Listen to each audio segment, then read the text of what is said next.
Breaking news చూస్తున్నాం. హత్య జరిగిన రోజు గండికోటలో ఉన్నది ఎవరు?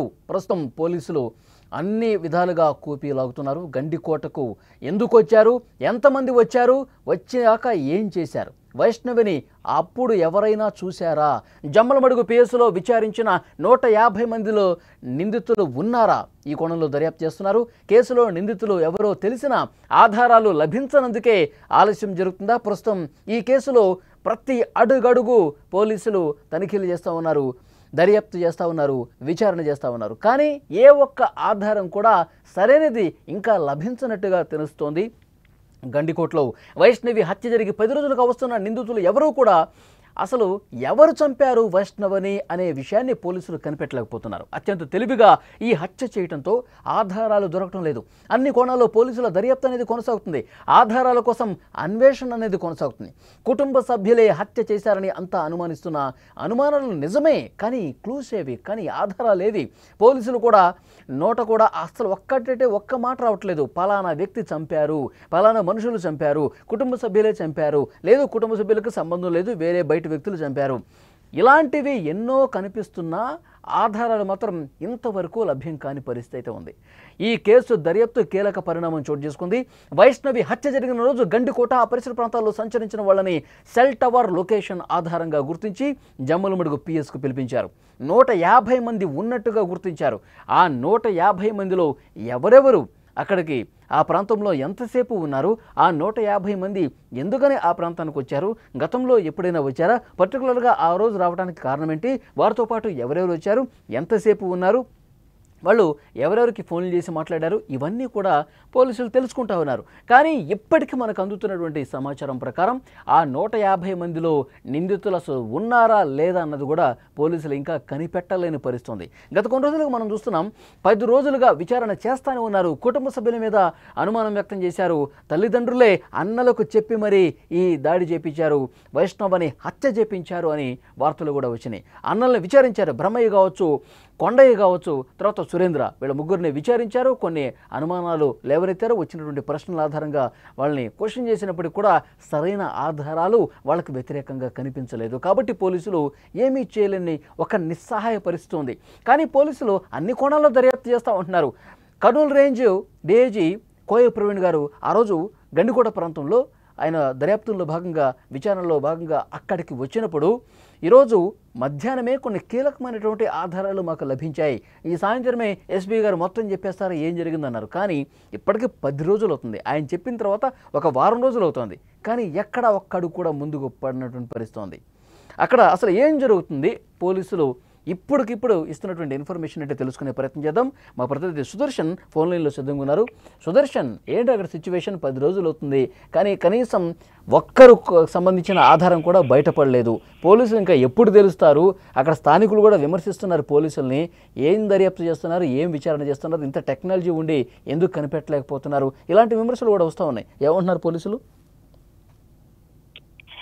పోలీసులు ఒకటే డైలాగ్ చెప్తున్నారు, 10 రోజులుగా విచారిస్తున్నాం. మీరు అన్నట్టు అన్ని కోణాల్లో విచారిస్తున్నాం అంటారు.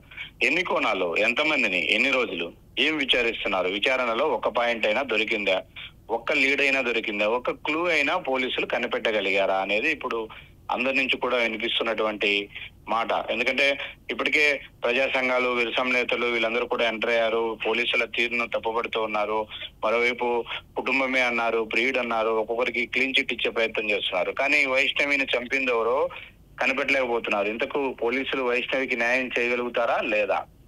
ఈ కోణంలోనే ఇప్పుడు ప్రశ్నలన్నీ కూడా వినిపిస్తూ ఉన్నాయి. అంటే వాళ్ళకు ఉన్నటువంటి సోర్సు పోలీసులు మొదట ఆ రోజు అంటే 10వ తేదీ నుంచి 14వ తేదీ 4 రోజుల వ్యవధిలో గండికోటకు ఎంతమంది వచ్చారో వాళ్ళందరినీ కూడా విచారించాలనేది వాళ్ళు పెట్టుకున్నటువంటి టాస్క్. అందులో 400 మంది దాకా ఉన్నారు.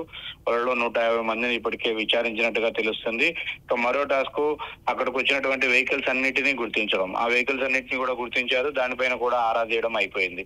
ఇక గండికోట చుట్టూ ఉన్నటువంటి విలేజెస్, పొద్దుటూరు, హనుమనగుత్తి, జమ్మలమడుగు నియోజకవర్గంలో ఉన్నటువంటి చాలా ప్రాంతాలు. ఇప్పుడు గండికోట కొట్టాలో అని ఇంకొక ఊరుంది అటువైపు, గండికోట వైపు. అక్కడి నుంచి ఒక మార్గం ఉంది గండికోటకు, ఇంకొక మార్గం. ఏదైతే ఇప్పుడు సీసీ కెమెరాలు ఉన్నాయో ఆ మార్గం కాకుండా వెనుక వైపు నుంచి ఒక మార్గం ఉంది. ఆ మార్గంలో ఏమైనా చంపిన వాళ్ళు రహస్యంగా వెళ్ళి ఉంటారా, లేకుంటే ఆ గ్రామాల్లో ఏమైనా తలదాచుకున్నారా అనేది దానికోసం కూడా విచారణ చేస్తూ ఉన్నారు.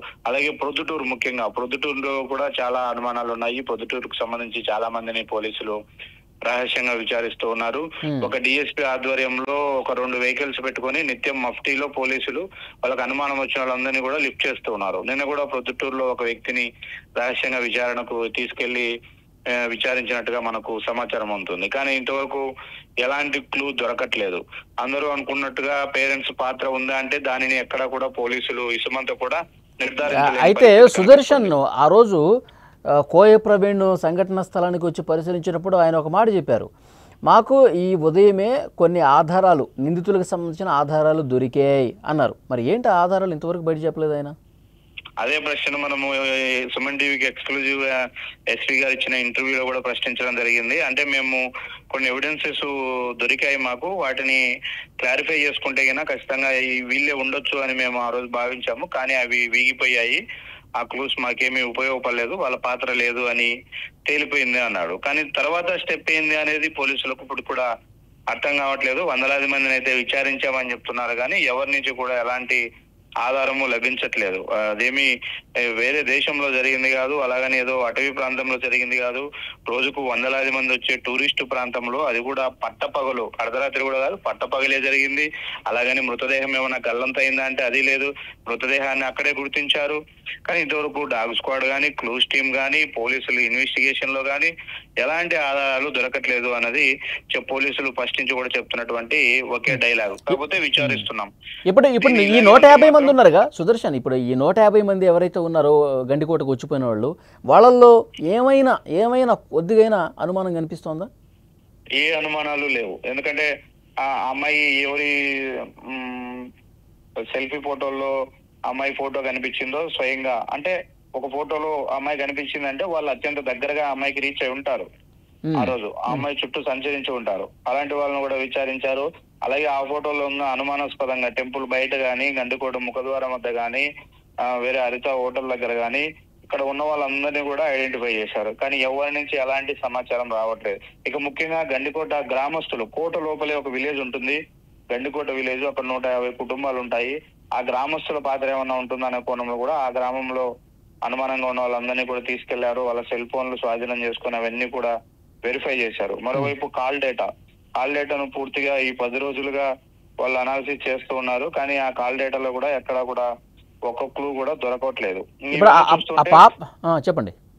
రాను పోలీసులు విమర్శలు ఎదుర్కోక తప్పదు. కుటుంబ సభ్యులు ఏం చెప్తున్నారు? వాళ్ళ తల్లిదండ్రులు ఇప్పుడు ఏం చెప్తున్నారు? 10 రోజులు అవుతుంది కదా. కుటుంబ సభ్యులు నిజానికి ఒక కేసులో ఎవరైనా బాధితులు ఉంటే ఆ బాధితుల తరపున వాయిస్ వినిపిస్తారు. మా అమ్మాయికి న్యాయం చేయాలి, ఇన్ని రోజులుగా ఎందుకు విచారణ చేయట్లేదు, ఇంకా నిజాలు ఎందుకు తేల్చట్లేదు అనేది డిమాండ్. అయితే అలాంటి డిమాండ్లు ఏవి కూడా కుటుంబ సభ్యుల నుంచి రావట్లేదు. ఎందుకంటే ఈ కేసులో కొంత ప్రత్యేకం. మొదటి నుంచి కూడా వాళ్ళపైన అనుమానాలు వస్తున్న నేపథ్యంలో వాళ్ళు కూడా 2-3 రోజుల క్రితం వరకు కూడా విచారణ ఎదుర్కొన్నారు. అయితే 2 రోజుల నుంచి వాళ్ళని కూడా విచారణకు పిలవట్లేదు. వాళ్ళందరూ వాళ్ళ ఊర్లోనే ఉన్నారు. కుటుంబ సభ్యులందరూ కలిసి ఒకే చోట వాళ్ళు ఉంటూ ఉన్నారు. అలాగని వాళ్ళ నుంచి కొత్త డిమాండ్లు ఏమీ లేవు. మా అమ్మాయి చనిపోయింది, మా అమ్మాయిని చంపేశారు అత్యంత దారుణంగా తీసుకెళ్లి, కాబట్టి మాకు న్యాయం చేయండి అని అడిగే కంటే కూడా మా పైన అనుమానించకంటే చాలు, మమ్మల్ని ఇన్వాల్వ్ చేయకంటే చాలు అన్న కోణంలోనే తల్లిదండ్రుల తీరు ఉంది. ఓకే సుదర్శన్, మరింత ఇన్ఫర్మేషన్ కోసం మళ్ళీ ఒకసారి కాంటాక్ట్ అవుతుంది సుదర్శన్. అదే గండికోటలో వైష్ణవి హత్య జరిగిన 10 రోజులు అవుతుంది, కానీ నిందితులు ఎవరు అనే విషయానికి సంబంధించి పోలీసులు ఇంకా కనిపెట్టలేకపోతున్నారు. అసలు అత్యంత తెలివిగా ఈ హత్య చేయడంతో ఆధారాలు లభించట్లేదా, లేకపోతే పోలీసులు అన్ని కోణాల్లో దర్యాప్తు చేస్తున్నప్పటికీ కూడా ఎందుకు కనిపెట్టలేకపోతున్నారు? ఆధారాల అన్వేషణ కొనసాగుతుందని చెప్తున్నప్పటికీ ఒక్కటంటే ఒక్క ఆధారం కూడా ఎందుకు లభించలేకపోతుంది? అంటే చేయాల్సినటువంటి రీతిలో ఏమైనా ఇన్వెస్టిగేట్ చేయట్లేదా? పోలీసులు నిర్లక్ష్యం ఏమైనా కనిపిస్తుందా? లేదంటే చాలా తెలివిగా ఈ ఈ దారుణానికి పాల్పడ్డ వాళ్ళు వ్యవహరించారా? ఈ హత్య చేసిన వాళ్ళు అంత తెలివిగా ఈ హత్య చేశారా? ఎందుకంటే ఇంత టెక్నాలజీ ఉంది, ఇంత సీసీటీవీ ఫుటేజ్ పరిశీలిస్తున్నారు, కాల్ డేటా పరిశీలిస్తూ ఉన్నారు. ఇటు కుటుంబ సభ్యులు కాదని తెలుస్తూ ఉంది, అన్నదమ్ముల మీద అనుమానాలు ఉన్నాయి, కానీ వాళ్ళకి వ్యతిరేకంగా ఆధారాలు కూడా సంపాదించాలని పరిస్థితుంది. మరి ఆ గండికోట ప్రాంతంలో సమీపంలో ఉన్న గ్రామస్తుల ప్రమేయం ఉందా అంటే దానికి సంబంధించిన ఆధారాలు లేవు. మరి 150 మంది వచ్చారంట ఆ రోజు గండికోటలో ఈ అమ్మాయి హత్య జరిగినప్పుడు. మరి ఆ 150 మందిని విచారిస్తుంటే వీళ్ళకు కూడా ఎలాంటి సంబంధం లేదని చెప్తా ఉన్నారు. అక్కడ కూడా అనుమానం రాలేదు. ఈ 150 మందిలో ఎవరైనా నిందితులు దాక్కొని ఉన్నారా, నిందితులు ఉన్నప్పటికీ కూడా ఏమన్నా కనిపెట్టలేకపోతున్నామంటే అది కూడా తెలియని పరిస్థితుంది. సో 10 రోజులు అవుతుంది. కానీ నిజం ఏదో ఒక రోజు బయటకు రాక తప్పదు. ఎవరైనా ఎంత చాకచక్యంగా ఎంత తెలివిగా ఈ హత్య చేసినా సరే ఏదో ఒకటి కనీసం ఒక చిన్న ఆధారమైన ఒక చిన్న క్లూ అయినా ఆ హత్య చేసినటువంటి నేరస్తుడు వదిలిపెట్టి ఉంటాడు. కానీ దాన్ని పట్టుకోవడంలోనే లేట్ జరుగుతుంది. సో మరొక వారం రోజులైనా సరే, మరొక 4-5 రోజులైనా సరే డెఫినెట్గా హత్య చేసిన వాళ్ళు దొరుకుతారు. అది కుటుంబ సభ్యుల, లేకపోతే సొంత అన్నలకు సంబంధించినటువంటి వాళ్ళ, లేకపోతే లోకేష్కి సంబంధించిన ఫ్రెండ్స్ ఎవరైనా ఉన్నారా, లేదంటే అక్కడ ఎవరైనా అల్లరి మూకల. ఏది ఏమైనప్పటికీ కూడా ఆధారాలు అనేవి సంపాదించడంలో లేట్ అవుతుంది, కానీ పక్కాగా మాత్రం దొరుకుతారు. హత్య చేసిన వాళ్ళు ఎవరు అన్నది కనిపెట్టే అవకాశం తప్పకుండా ఉంటుంది. అన్ని కోణాల్లో అన్ని రకాలుగా దర్యాప్తు చేసి పక్కాధారాలు, ఎందుకంటే కొంతమంది అనుమానం ఉంది.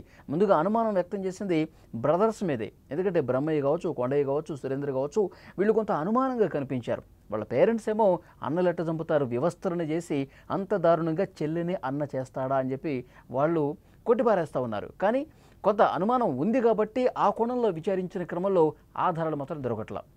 వాళ్ళు ప్రశ్నిస్తున్నారు, అనుమానం వ్యక్తం చేస్తున్నారు, వాళ్ళు కొంత తడబట్టుగా జవాబులు చెప్తా ఉన్నారు. అయినప్పటికీ కూడా ఆధారం అనేది చాలా ఇంపార్టెంట్. ఆధారం ముందు పెట్టి ప్రశ్నించాలంటే అందుకు తగ్గ ఇన్వెస్టిగేషన్ మరింత లోతుగా చేయాల్సినటువంటి అవసరం ఉందని పోలీసులు చెప్తున్నారు. మరోవైపు అసలు కుటుంబ సభ్యులకి సంబంధమే లేదనుకుందాం, గండికోట ప్రాంతంలో ఎవరన్నా అల్లరి మూకులు వచ్చారనుకుందాం, వాళ్ళు ఈ సీసీ ఫుటేజ్లు కనిపించకుండా, కెమెరాల కంటికి చెక్కకుండా వెనక నుంచి వచ్చారనుకుందాం, వచ్చి మరి దాడి చేసి ఆమెని చంపేసి ముళ్ళ పొదల్లో పడేశారు అంటే దానికి ఒక రీజన్ ఉంటుంది కదా. అక్కడ అత్యాచారం జరగలేదని చెప్పి 100% చెప్తా ఉన్నారు. ఆ అమ్మాయి మీద ఎలాంటి అఘాయిత్యం జరగలేదు, కేవలం కడుపులో గుద్ది కాలేయం అక్కడ తీవ్రంగా గాయపడటం వల్ల ఆమె చనిపోయింది. కేవలం ఆమెని కడుపులో గుద్ది చంపేశారు. మరి అక్కడ గండికోట ప్రాంతంలో సంచరించే వాళ్ళు అల్లరి మూకలు ఉంటే కేవలం ఎందుకు చంపుతారు? ఒక అమ్మాయిని కేవలం చంపేసి ముళ్ళపొదలు ఎందుకు పడేస్తారు అంటే వాళ్ళకి ఎవరన్నా చెప్పు ఉండాలి, ఈ అమ్మాయిని చంపేయండి అని చెప్పి ఎవరన్నా ఇన్ఫర్మేషన్ ఇచ్చి ఉండాలి. సో అన్ని కోణాల్లో దర్యాప్తు చేస్తున్నారు. ఎవరు ఇన్ఫర్మేషన్ ఇచ్చి ఉంటారు, ఎవరు చంపుంటారు, అక్కడికి ఎవరు వచ్చి ఉంటారు, ఎటువైపు నుంచి వచ్చి ఉంటారు. ఎంత తెలివిగా చంపినా కానీ ఆధారాలు ఏదో ఒకటి దొరుకుతుంది కదా. సో అందుకే వెయిట్ చేస్తూ ఉన్నారు. 100% పక్కాగా ఆధారాలు లభించిన తర్వాతే మీడియా ముందుకు వస్తామని చెప్పి పోలీసులు చెప్తున్నారు. చాలా సీరియస్గా, ఎందుకంటే ఒక ఛాలెంజ్గా తీసుకున్నారు. పోలీసుల మీద విమర్శలు వస్తున్నాయి, పోలీసులు నిర్లక్ష్యం ప్రదర్శిస్తున్నారు, లేదంటే ఎవరినో కాపాడటానికి పోలీసులు ఈ విధంగా చేస్తూ ఉన్నారు. పోలీసులు ఎవరినో రక్షించడం కోసం దొరికినటువంటి ఆధారాలు కూడా అవి వీగిపోయాయి, దొరకలేదు అని చెప్పి కప్పిపుచ్చే ప్రయత్నం చేస్తున్నారు. ఇలాంటి విమర్శలు కూడా పోలీసుల మీద వస్తూ ఉన్నాయి. సో అందుకే వాళ్ళు కొంత ఛాలెంజ్గా తీసుకున్నారు. ఎవరున్నా సరే వదిలేది లేదు, అన్నీ కూడా అతి త్వరలోనే తెలుస్తాయని చెప్తున్నారు. సో 10 రోజులైంది, ఇంకెన్ని రోజులు పడుతుందో తెలియాలి. కానీ ఇన్వెస్టిగేషన్ ఒక పక్క సీరియస్గా జరుగుతోంది.